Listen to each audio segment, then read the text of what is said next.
Во системот на заштита на човековите права и генерално грижата за уставноста и законитоста, Уставниот суд несомнено има една од најзначајните улоги. За жал, во Република Македонија дел од проблемите произлегуваат од недостатоците во уставната рамка за работење на Уставниот суд, но мислам дека тоа не е клучниот недостаток.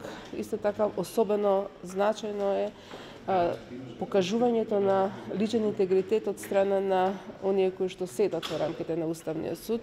Уставниот суд мора да се ја превземе улогата на заштитник на Уставот и на уставноста, а не да биде фактор кој што ќе предизвикува уставни земјотреси во Република Македонија, зашто за жал во минатото можевме да сведочиме. Очекувам дека во процесот на реформи кои што ги правиме и желбата за воспоставување на систем на владење на правото, дека и Уставниот суд ќе се однесува согласно стратешката определба на Република Македонија.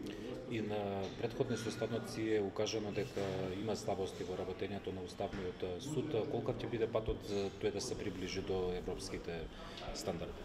Значи, една од клучните проблеми досега кои што се нотираше во действувањето на Уставниот суд, а тоа е дека често пати тој ја имаше маската на политички орган наместо на неутрален орган кој што ќе го интересира единствено заштитата на Уставот и на човековите права во сферата во која што им е дадена како право.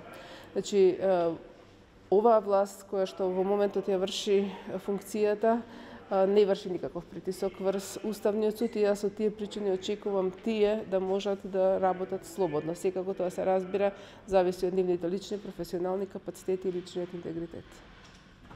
Благодарам.